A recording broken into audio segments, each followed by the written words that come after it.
permiso, señor presidente. Buenos días a todas, a todos. Hoy es 21 de febrero del año 2024. Esta es la sección ¿Quiénes quieren las mentiras de la semana? Y vamos a iniciar porque es falso que elementos de Marina intentaran extorsionar en el Aeropuerto Internacional de la Ciudad de México por obras de arte para la exposición en Sonamaco. El 11 de febrero pasado, el consultor y exvocero con el expresidente Vicente Fox, Rubén Aguilar Valenzuela, publicó a través de su cuenta de Twitter o X que elementos de la Secretaría de Marina cobraron mordidas a galeristas que expondrían obras de arte en Sonamaco. El también colaborador de Animal Político dijo en su publicación que marinos buscaban cobrar entre 30,000 y hasta 60,000 pesos para que las obras pudieran pasar la aduana en el aeropuerto de la ciudad. Vemos aquí su tuit. Integrantes de la CEMAR en la aduana del aeropuerto cobraron mordidas entre 30,000 y 60,000 pesos a galerías que expusieron en Sonamaco. Si no la pagaban, les liberaban la obra en 10 días cuando ya habría pasado el evento en Sonamaco. Pero esto no solamente se quedó en una publicación de Twitter, sino que el señor dio una entrevista para el Latinos de Loret de Mola. Él dijo que no iba a revelar los nombres de los galeristas y que a él, un primo de un amigo, ya saben, ¿no? El rumor del rumor del rumor, a mí me dijeron, le juró que hay galerías del extranjero que venían a exponer en Sonamaco que por ética de la empresa mejor dejaron sus obras en la aduana que pagar mordida a los marinos de la CEMAR. La verdad es que qué raro. Estas mentiras fueron difundidas, por supuesto, por Animal Político, La Silla Rota, el Latinos de Loret de Mola, Vanguardia y Net Noticias. Pero al respecto, esto por supuesto es falso, al respecto la dirección del Aeropuerto Internacional de la Ciudad de México informó que no tiene ninguna queja formal al respecto y de acuerdo con el personal de la aduana del aeropuerto no se han recibido solicitudes para atender algún problema en el despacho aduanero de estas mercancías. Es común, hay que decirlo también, es común que cuando hay problemática se acercan a las autoridades para solucionarla, cumpliendo con las formalidades y normatividad aplicable. Los trámites de aduana los tramitan agentes aduanales que son gestores privados. En el caso específico de obras de arte, recientemente se atendieron todos los procesos para estas mercancías. En ocasiones, las mercancías que amparan las guías aéreas son sujetas a un proceso de revisión en el ejercicio de facultades de comprobación que tienen las autoridades aduaneras. Los costos de los servicios aduanales que contrata el importador con la agencia o el agente aduanal que elijan, porque repetimos, son privados, son totalmente ajenos a la autoridad en materia, es decir, a los funcionarios que trabajan en el aeropuerto. No se tienen indicios o pruebas de alguna colusión sobre posibles extorsiones para despachar las mercancías en la aduana y se mantiene una estricta vigilancia en el actuar del personal del aeropuerto que labora en el Aeropuerto Internacional de la Ciudad de México. Así que es falso. La siguiente, por favor. Son tiempos de sopilotes digitales. Con tweets de la... vamos a presentar este caso porque ya no saben ni qué inventar. Durante la marcha confundieron... Bueno, antes vamos a ver esta porque es falso que la Ciudad de México se quedara sin agua un año. ¿Podemos pasar esa, por favor, antes? Es falso que la Ciudad de México se quedará sin agua un día cero. No sé si han escuchado esta desinformación que ha corrido para generar miedo. Un personaje de la oposición inició una campaña para sembrar miedo e incertidumbre entre los habitantes de la Ciudad de México al declarar que se acercaba el día cero en que ya no habría agua en unos meses. Con el dramatismo intencionado que acostumbra la oposición, José Luis Luege, exdirector de la Comisión Nacional del Agua, con Vicente Fox, inventó que por el bajo nivel que tiene el sistema Cutzamala, la capital del país se acercaba al día fatal en el que el vital líquido se acabaría. Medios de comunicación como Uno TV, N+ de Televisa, TV Azteca, Radio Fórmula, Reforma, Proceso, El Financiero, El Economista, Publímetro, Infobae, Expansión Política y mucho más se subieron a la ola desinformativa.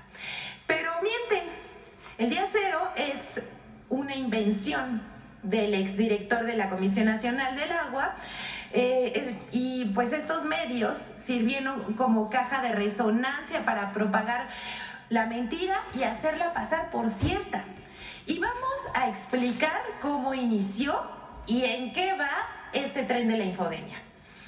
En este análisis cuantitativo vemos cómo se publicaron 10.035 notas en enero. Un promedio de 320 notas diarias, y hasta el 16 de febrero, que fue el corte que realizamos, iban 7.561 notas, 472 notas al día. O sea, que sí hay campaña.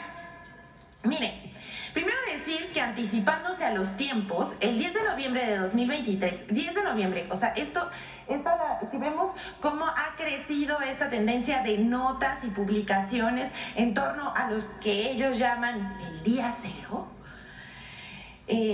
pues ha sido bastante, porque les decimos, el 10 de noviembre de 2023, la Conagua junto con el gobierno de la Ciudad de México presentaron acciones para cuidar y conservar el abastecimiento del agua en el Valle de México. Ahí se precisó que el sistema Cutzamala solo representa el 25% del agua que utiliza la Ciudad de México. No es verdad que si el Cutzamala se encuentra en niveles bajos, irremediablemente la ciudad se quedará sin agua. No es cierto, es falso. Ningún funcionario, además, ha mencionado tal día cero como han asegurado. A partir del 12 de enero de 2024, con objeto de aminorar el riesgo de disminuir el almacenamiento en el sistema Cutzamala, la entrega de agua se estableció en 8 metros cúbicos por segundo. Además, tanto la Conagua como autoridades de la Ciudad de México y del Estado de México han tomado medidas y llevan a cabo diferentes obras desde hace 3 años para contar con fuentes de agua complementarias. Algunas de ellas ya están concluidas y otras están en proceso. ¿Y esto qué permitirá? Que la población continúe recibiendo agua potable para consumo humano. Pero ahora sí, vamos con esta que se difundió. Ya saben que les encanta difundir mentiras sobre las refinerías, cualquier cosa que tenga que ver con energía. Difundieron la mentira sobre fuga en refinería de Ciudad Madero. Bueno, esta es una pieza de humor involuntario porque aquí N+ Tampico, que es de Televisa, publicó esta noticia. Dice que en la refinería de Francisco y Madero de Ciudad Madero han reportado un apagador que se quemó. Eso fue lo que dijeron ellos, pero esto creció en las redes sociales y más tarde Protección Civil de aquel estado dijo que no, que era vapor y que no había absolutamente ningún riesgo para la población. Vamos con la siguiente. Esta es muy importante por su relevancia. El presidente anunció que íbamos a seguir informando sobre cómo se generan estas campañas desinformativas alrededor de mentiras que se difunden en redes sociales. Vamos a presentar este caso de cómo 10 millones de tweets fraudulentos en contra del presidente López Obrador. Vamos a ver. Ahora queremos mostrar el trabajo de un análisis de Julián Macías, quien es un activista contra la desinformación. Él exhibió el uso de granjas de bots o troll center para orquestar y alimentar la guerra sucia contra el presidente Andrés Manuel López Obrador y la candidata presidencial Claudia Sheinbaum. Después de revisar 10 millones de mensajes de la última semana, Julián Macías encontró muchas evidencias del uso de cuentas automatizadas y, como ningún crimen es perfecto, encontró una prueba incontrovertible de que se trata de robots que lanzan muchos mensajes con hashtags programados al día para inflar tendencias en redes sociales. En su revisión, Macías encontró 500,000 tweets, que 500,000 tweets tenían los mismos hashtags que creen, con los mismos errores. O sea, tenían errores al escribir palabras. Algo imposible que suceda, que tanta gente se equivoque, y esto sucedió con varios hashtags. Vamos a verlo a continuación. Esos tweets forman parte de la última campaña contra el presidente de México, Andrés Manuel López Obrador, y Sheinbaum, que los relacionan con el narcotráfico, lo cual ya decimos es falso y es una invención, es una campaña desinformativa. Más de 500,000 tweets con el mismo error en el hashtag, esto dice Macías, me facilitaron desmontar el troll center contra AMLO, o sea, las cuentas robotizadas.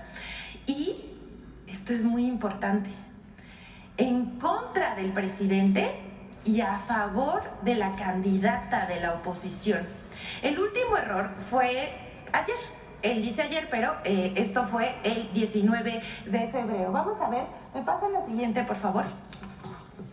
Eso es muy importante, porque si ustedes ven, le vamos a hacer un poquito de zoom ahí. Si ustedes se dan cuenta, en la barra superior, vamos a ver cómo no pone narcopresidente AMLO, sino dice narcopresidente AMLO. Ese es el primero. El siguiente que sacan dice lo mismo, narcopresidente AMLO y 02.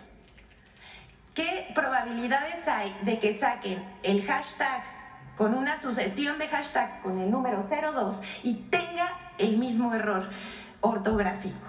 Igual pasa con narcocandidata en vez de narcocandidata Claudia. Y el último, narcopresidente AMLO, 03. ¿Qué pasó ahí? Hasta ahí, pues hasta en eso se equivocan. Bueno, esto es solamente una prueba, pero otro hallazgo de más de 70,000 tweets publicados por 5,500 cuentas con el mismo error, como estamos sabiendo, en un par de horas, más de la mitad se publicaron en Argentina, en España y en Colombia. Algunas de las cuentas que reciben más retweets o reposteos en esta red social por estos troll centers son viejas conocidas como Linda-Sofía, Río-Hermoso o José Díaz Machuca, o ¿quién creen? Javier Lozano. Julián Macías se pregunta, ¿qué probabilidad hay de que se publiquen en 7 días 500,000 tweets con el mismo error? Y él, como un experto, responde, ninguna, a menos que lo cometa quien programa el troll center, o sea, quien organiza a las cuentas robotizadas, a los robots. Algunos de estos errores ya los presentamos aquí, vean nada más. Ahí en rojo podemos ver en qué se equivocaron. Es imposible que alguien no escriba bien. O sea, tantas personas en tan poco tiempo escriban un hashtag mal. Entre sus conclusiones, Julián Macías anota, estos solo serían errores en esta semana nada más, que demostrarían el fraude digital. Sí, es un fraude digital, quieren engañar a la gente, pero solo es un pequeño porcentaje del mismo. Durante las 2 últimas semanas se publicaron más de 10 millones de tweets fraudulentos, consiguiendo copar durante días lo más alto de las tendencias en México. Ya sabemos, estos troll centers van a impulsar una campaña de desinformación con un hashtag y posteriormente se va a volver trending topic por la cantidad de trolls que siguen esas tendencias. Macías sigue. Todas las campañas de desinformación a gran escala son de triple capa. Esto es muy, muy importante. ¿Cuáles son las 3 capas de la desinformación? Es política, digital y mediática. Y vamos al inicio. ¿Cómo inició esto? Pues con 2 artículos a la vez que fueron compartidos 20 veces más en Twitter que en Facebook. Lo normal es lo contrario. Si ustedes ven cualquier estadística, sobre todo aquí en México, la gente utiliza mucho más su medio de comunicación, digamos, en redes sociales para informarse es Facebook, no Twitter. Entonces parece demasiado inusual, más bien fraudulento, que este artículo se haya compartido 20 veces más en Twitter que en Facebook.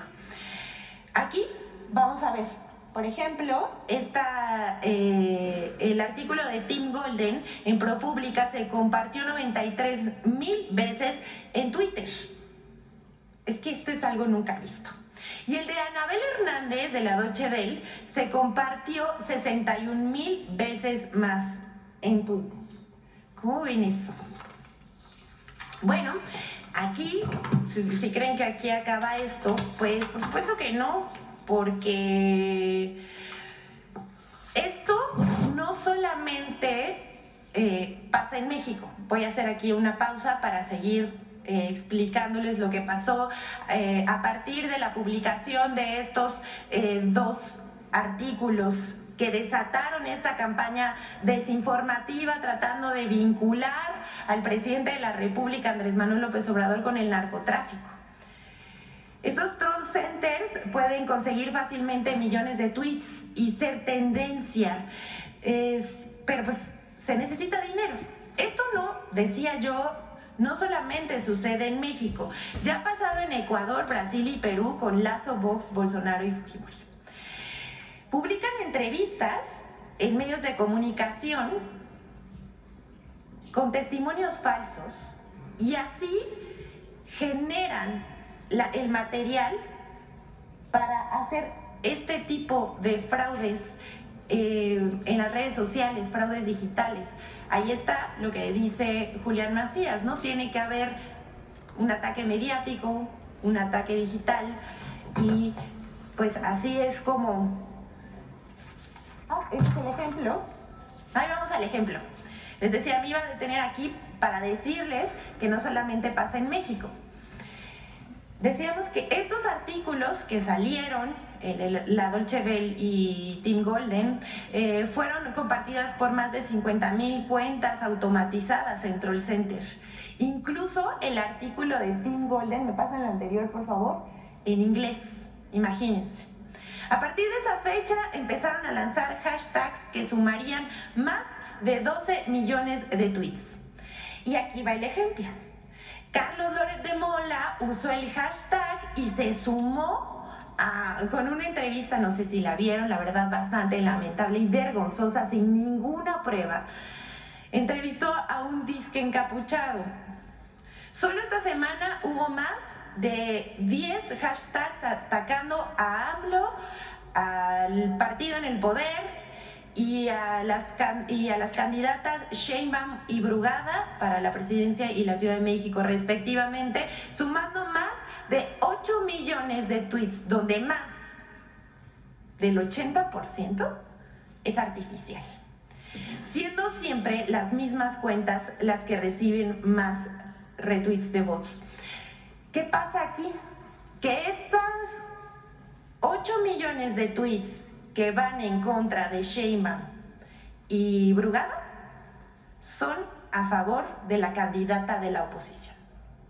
Es decir, estos, que el 80% es artificial, digamos, ellos sirven a la candidata de la oposición en positivo y negativo para la candidata de la Sheinbaum y la candidata Brugada. Además, hay que decirlo, son muy obvios. Control Center, es decir, cuentas automatizadas, robots, puedes conseguir fácilmente millones de tweets y ser tendencia. Siempre solo se necesita dinero, mucho dinero, pero tiene el riesgo que un error se multiplique por 100,000, como lo acabamos de ver. Bueno, vamos a dejar hasta aquí la investigación de Julián Macías, a quien, por supuesto, desde aquí reconocemos su importante trabajo de develar la manipulación en las redes que distorsionan la conversación, dirigen campañas negras y representan un fraude para la democracia. Y también hasta aquí la demostración de que se usan robots, cuentas automatizadas, troll centers para inflar las campañas contra el presidente de la República. Pero seguiremos la próxima, no nos vamos a detener y hablaremos de cómo se difunden esos mensajes y ataques, es decir, de dónde viene la matriz de difusión y cómo se construyen los mensajes, la matriz de opinión. Por último, les vamos a presentar la colaboración de Infodemia acerca de las mentiras y noticias falsas sobre el caso de Emilio Lozoya.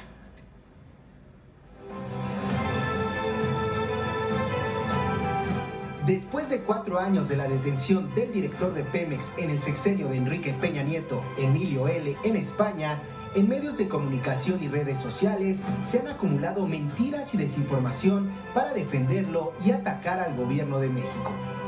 1. Medios desinforman sobre la liberación de Emilio L. En noviembre de 2021, Emilio L. recibió prisión preventiva por el caso Odebrecht y por el caso agronitrogenados. Unos meses después, en enero de 2022, un juez retiró la medida cautelar contra el exdirector de Pemex por el caso agronitrogenados. La liberación de Emilio L. fue reportada en medios de comunicación como si hubiera sido absuelto por el caso de la compra de la planta chatarra, lo cual es falso. Lo mismo ocurrió el 20 de febrero de 2024, cuando Emilio L. recibió la libertad procesal por el caso Odebrecht. En medios de comunicación y redes sociales se reportó la liberación de Lozoya como si el proceso judicial ya hubiera terminado. 2. Falso que los casos de Emilio L. sean utilizados con fines políticos. Otra línea de desinformación asegura que los casos contra Emilio L. son utilizados por el gobierno de México como un arma política contra opositores o expresidentes. Incluso afirmaron sin ningún sustento que ha habido fabricación de pruebas y de culpables, y contradictoriamente hasta la fabricación de la inocencia de Emilio L. Pero es falso que el gobierno de México le dé un uso político a los casos de Emilio L., porque es la Fiscalía General de la República la que lleva el caso ante el Poder Judicial. Además, esta es autónoma y el gobierno de México solo presentó las denuncias en la Fiscalía y fue esta quien las judicializó. 3. Falso que el gobierno de México haya fracasado en los casos contra Emilio L. En medios de comunicación y redes sociales, comentaristas y políticos de oposición constantemente han señalado que los casos Odebrecht y agronitrogenados son un fracaso del gobierno de México, pero no mencionan que han sido jueces y magistrados del Poder Judicial los que han beneficiado a Emilio L., como lo señaló la propia Fiscalía General de la República el 20 de febrero de 2024. Por ejemplo, la eliminación de pruebas lícitamente obtenidas en el extranjero, excluyeron a Emilio L. del pago reparatorio por agronitrogenados, alegando que el pago ya lo había hecho Alonso Ancira, y se le concedió libertad procesal el 20 de febrero con el argumento de que no existe riesgo de que escape, pasando por alto que el exdirector de Pemex fue detenido en España después de haberse dado a la fuga. Infodemia. ¿Cuándo, señor presidente?